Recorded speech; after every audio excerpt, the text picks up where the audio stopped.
नमस्कार सभी को, आप लोगों का एडुकेयर एकेडमी पे बहुत बहुत स्वागत है। और अभी आप देख रहे हैं एडुकेयर एकेडमी पर मैट्रिक एग्जाम में आने वाले वीवीआई इंपोर्टेंट प्रश्न, जिसके आने के 100% या 110% चांस है कि ऐसा प्रश्न पूछा जाता है। हर साल पूछा जाता है और यह प्रश्न आएगा ही आएगा मैट्रिक एग्जाम 2023 में, जो 14 फरवरी 2023 से शुरू हो रहा है।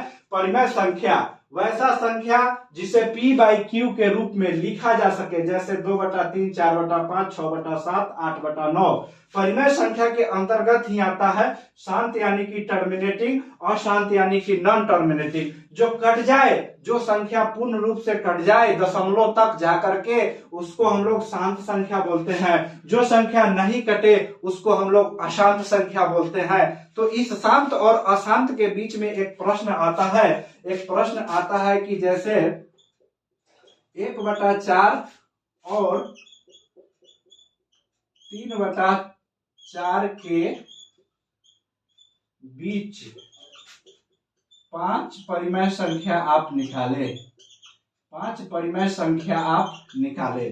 तो देखिए मेरे बहादुर, जैसे इस 5 को देखना ना, जैसे इस 5 को देखना, दिमाग में घंटी बजाना। एडुकेयर एकेडमी को सब्सक्राइब किए थे इसी बात पे कि 1/4 है तो ऊपर में भी 6 से गुना, यहाँ पे भी 6 से गुना। काहे 6 से गुना करेंगे? ये 5 को परिमेय संख्या एक बीच के निकालना है, एक बढ़ाएंगे 6 से गुना करेंगे। और यहाँ भी 3/4 है ना, ऊपर भी 6 से गुना, नीचे भी 6 से गुना कर देंगे। तो यहाँ पे क्या हो जाएगा मेरे बहादुरों? 6/24 हो जाएगा। डॉट डॉट डॉट डॉट लेके आएंगे, 18/24 हो जाएगा। यहाँ पे 18/24। तो 6 से लेकर के 18 तक के सभी संख्याओं को जब आप इसमें फिल करेंगे, जैसे 7/24, 8/24, 9/24, 10/24, 11/24, 12/24, इन सारी संख्याओं को फिल करेंगे तो आपके इसके बीच के परिमेय संख्या निकल जाएगा। तो इससे 1 नंबर वाला में ऐसा प्रश्न पूछा जाता है 100%। अब आते हैं अशांत की बात करेंगे। अशांत के बात करेंगे कि अशांत संख्या में क्या क्या पढ़ना होता है। अशांत संख्या में बात करेंगे, रेकरिंग वाला प्रश्न, बार कोडिंग वाला प्रश्न जो होता है उसके बारे में बात करेंगे कि 0 पॉइंट मान लीजिए 3 के ऊपर बार है तो इसको P बाई Q के रूप में लिखे। इसको P बाई Q के रूप में लिखे। तो यहाँ पे आप लोग सबसे पहले एक बात मानेंगे कि माना कि x बराबर 0.3333 डॉट डॉट, यह समीकरण 1 हो जाएगा। अब देखिएगा ध्यान से, एक के माथा पर बार कोड है, एक के माथ पे रेकरिंग है। एक के माथ पे बार है, एक के माथ पे रेकरिंग है, दोनों बात सेम है। चला, बार कहो चाहे रेकरिंग कहो, बात बराबर है दोनों तरफ। अब दोनों तरफ 10 से गुना करने पर, दोनों तरफ 10 से गुना करने पर, यानी कि दोनों तरफ 10 से जब हम गुना करेंगे तो यह मेरा इक्वेशन हो जाएगा 10x equal to 3.3333 dot dot, यह समीकरण 2 हो गया। मेरे लल्ला एक बात ध्यान देना कि अब समीकरण 1 और समीकरण 2 समीकरण तुम्हारे हाथ में है। भगवान भी नहीं रोकेंगे तुम्हें वैल्यू निकालने से। यहां देखो मेरे भाई, समीकरण 2 में से समीकरण 1 को घटाने पर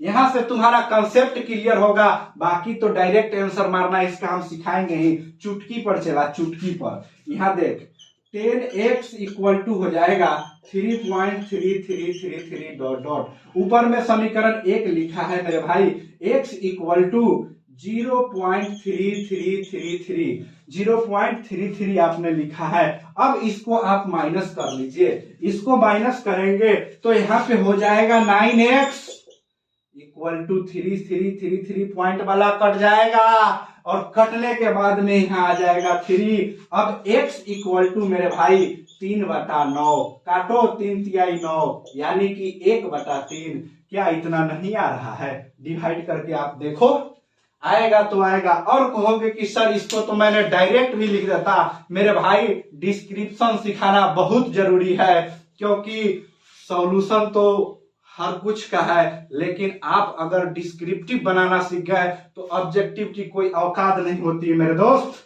यहाँ पे आ जाएगा 0.3 है, 1 के ऊपर बार है, तो यही ना आप लोग सीखे हैं कि मेरे भाई इस बार को हटाओ, बटा दो, एगो 9 फिट करो, एगो एकरा बदला में कुछ नहीं है, एकरा के उड़ा दो, यानी कि 3/9 हो गया। तो यहाँ पे उत्तर आ जाएगा 1/3। यही ना आप लोग सीखे हुए हैं। इसको डिवाइड कीजिए, उतना नहीं आएगा तब ना, तो डायरेक्ट इसको फिट कीजिए और आंसर पाइए।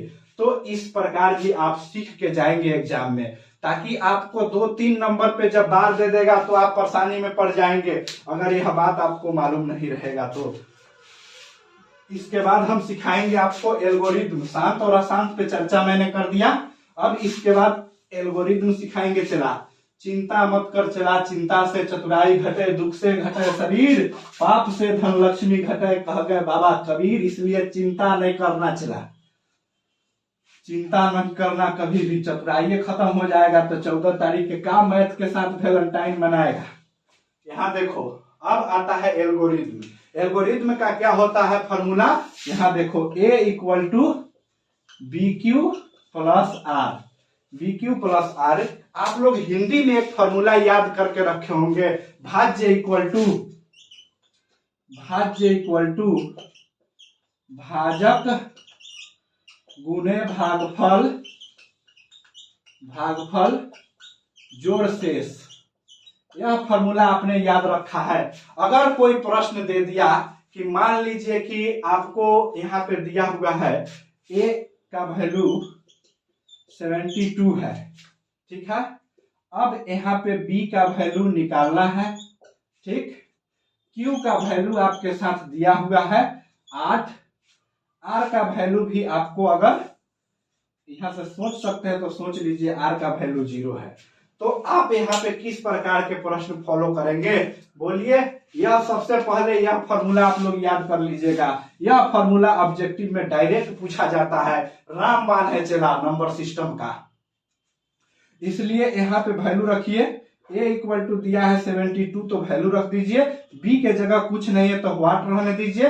Q के जगह पे 8 है तो पुट कीजिए 8, और प्लस रिमाइंडर 0 है तो 0 को इधर लाएंगे 72 के तरफ, 72 का 72 हो जाएगा। B × 8 है, B × 8 है। ए मेरे भाई, अब यहाँ पे 8 से डिवाइड करो, B का मान आ जाएगा 9, तो B = 9 लिख के लिखेंगे, आंसर आ गया मेरे दोस्त।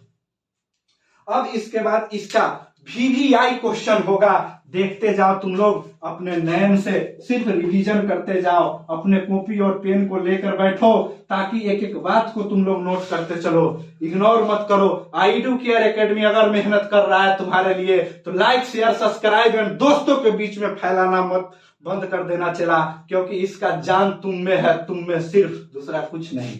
अब देखो चला, यहाँ पे एक क्वेश्चन आता है कि पहली संख्या गुने दूसरी संख्या इक्वल टू LCM × HCF। चला जी, दिन भर हम कंसेप्ट तैयार किए हैं आप लोगों के लिए। बिना लाइक शेयर सब्सक्राइब के मत जाइएगा, एक लाइक शेयर सब्सक्राइब गुरु दक्षिणा के रूप में दे के जाइएगा। अब यहाँ पे आएगा पहली संख्या इंटू दूसरी संख्या इक्वल टू LCM × HCF। तो इस पे कैसा प्रश्न आता है? दे देगा कि किसी दो संख्या में पहली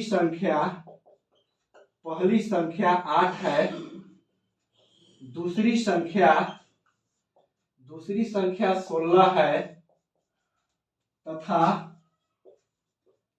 HCF के मतलब जानते हैं? मौसा। HCF के मतलब मौसा, हायर कॉमन फैक्टर, यानी कि मौसा। यहाँ पे लिख दे रहे हैं हिंदी में भी, मौसा। मौसा दे देगा, मौसा बोल देगा कि मौसा इसका 4 है, ठीक है। तो आप लोग लौसा निकाले, एलसीएम यानी कि लौसा निकालिए। तो लौसा कैसे निकालेंगे मेरे बहादुर? आपके पास तो फॉर्मूला भी दिया गया है, पहली संख्या इंटू दूसरी संख्या equal to LCM into HCF. चला इतना जोर से मेहनत कर रहे हैं ना कि गर्मी के दिन में भी पसीना टपका दिए, देख ले। तुम भी चाहेगा तो पत्थर से पानी निकाल देगा, इसलिए चिंता मत करो। यहाँ देखो, पहली संख्या गुने दूसरी संख्या, पहली संख्या कितना है 8 है, दूसरी संख्या 16 है, तो लिख सीधे 8 गुना 16 बराबर एलसीएम गुने एचसीएफ। सीधा लिख यहाँ एलसीएम, एचसीएफ दिया है 4, तो ले 4 ठोक दिए। इसी प्रकार ठोकना सीखो। चला एलसीएम इधर आ जाएगा तो 8 गुने 16 बटा में हो जाएगा 4। अब 4 से कटाओ इसको, 4 दूना 8, 16 दूना 32। एलसीएम कितना आ जाएगा 16 दूना 32। यह आपका उत्तर हुआ। तो इस एलसीएम और एचसीएफ के लास्ट कंसेप्ट पे आधारित था। दूसरा पूछेगा भाग विधि से एचसीएफ निकालना, एक उसमें का भी प्रश्न हम आपको बता देते हैं। भाग विधि से एचसीएफ निकालना, ठीक है, इसलिए चिंता नहीं कीजिए, सिर्फ बने रहिए।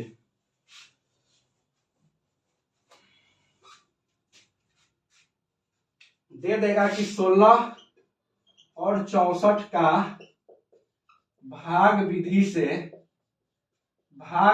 से एचसीएफ निकालिए। एचसीएफ निकालिए, क्या होगा? एचसीएफ मौसा, बात हो रही है मौसा की, ठीक है। मौसा के मतलब मौसा उसा मत समझ ले चला, क्या कि आजकल मौसा लोग के बहुत समझदारी तुम लोग को आता है। तो यहाँ देखो 64 है, एकरा में अब यहाँ भाग विधि के मतलब एकदम भागे लेखन न है, थोड़ा सिमिलरिटी होना चाहिए। यहाँ पे जब 16 से हम भाग करेंगे तो 16 के पहाड़ा पर चला, 16 चौका कितना होता है बोलो? 64 होता है। 16 चौका 64 होता है। यहाँ पे लिख दिए 64, यह कट गया, यह कट गया। अब देखो यहाँ पे अगर तू 16 लिखेगा मेरे दोस्त, यहाँ पे 16 लिखेगा, यहाँ पे कुछ नहीं बचा है, तो इसका अगर यहाँ पे बचने वाला संख्या होता, अगर सपोर्ट करो कि दूसरा कोई संख्या होता, XYZ बचता, तो XYZ से फिर इसमें भाग देते, ठीक है, XYZ से। तो इसका HCF 4 हो जाएगा, क्योंकि यह एक ही बार में कट गया। कोई ऐसा सम विषम वाला संख्या ले लेना जो यहाँ पे रिमाइंडर बचेगा, फिर इसको उतार देना, फिर एक बार डिवाइड लगाना, फिर रिमाइंडर बचेगा, फिर इसको उतार देना। इसी प्रकार भाग विधि से HCF निकलता है। तो इस प्रकार नंबर सिस्टम हो रहा है खत्म। आप लोग एडुकेयर एकेडमी को लाइक शेयर सब्सक्राइब कीजिए और दोस्तों में बढ़ाइए। एक और वीडियो 2-3 घंटा के बाद अपलोड होगा। बहुपद और द्विघात समीकरण में अंतर स्पष्ट करें, और इससे आने वाली सभी प्रश्नों के लिए एक साथ क्लास आएगी। इसलिए लाइक शेयर सब्सक्राइब करो चला, और बढ़ाओ मित्रों में, ठीक है। थैंक यू, धन्यवाद। भारत माता की जय।